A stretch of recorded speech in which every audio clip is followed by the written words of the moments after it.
चीन की विस्तारवादी नीति से दक्षिण चीन सागर के देश सबसे ज्यादा त्रस्त हैं।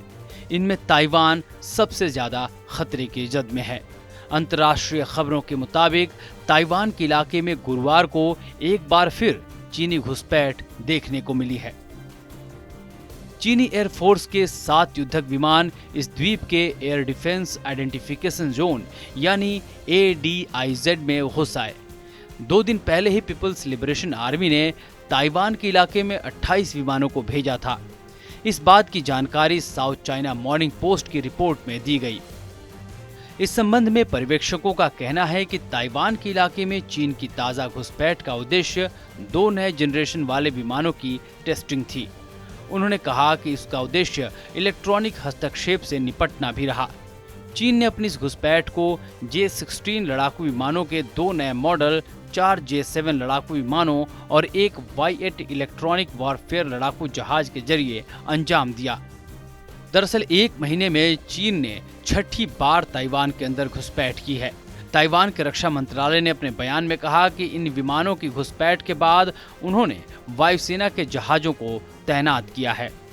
इसके अलावा रेडियो वार्निंग दी गई और चीनी विमानों की गतिविधियों की निगरानी के लिए एयर डिफेंस मिसाइल सिस्टम को तैनात किया गया। ताइवान के रक्षा मंत्रालय ने बताया कि ये इस महीने घुसपैठ की 6ठी घटना है जब PLA के विमान ताइवान के ADIZ में घुस आए। चीन की घुसपैठ ऐसे वक्त में हो रही है जब ताइवान ने high mobility artillery rocket system और हार्पून कोस्टल डिफेंस सिस्टम के लिए अमेरिका के साथ सौदा किया है। ताइवान के रक्षा मंत्रालय द्वारा विधायिका को जारी एक दस्तावेज में इन हथियारों के जरिए ताइवान की युद्ध क्षमता में इजाफा करने की बात कही गई है। ऐसे में चीन के पेट में दर्द होना लाजमी है। दूसरी ओर ताइवान को लेकर अमेरिका पहले ही कह चुका है कि वह इसे चीनी कब्जे में नहीं जाने देगा। वैसे आपको बता दें कि चीन ताइवान के बीच विवाद दरअसल ये है कि चीन ताइवान के ऊपर अपना दावा करता रहा है। 2.4 करोड़ लोगों की आबादी वाला ये द्वीप चीन के मुख्य भूभाग के दक्षिण पूर्वी तट से दूर स्थित है।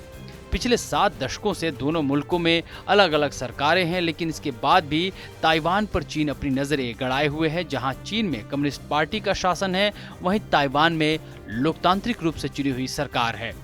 इस खबर को लेकर आप क्या राय रखते हैं, कमेंट सेक्शन में जरूर बताएं। बाकी देश दुनिया की खबरों के लिए देखते रहिए TV9 डिजिटल।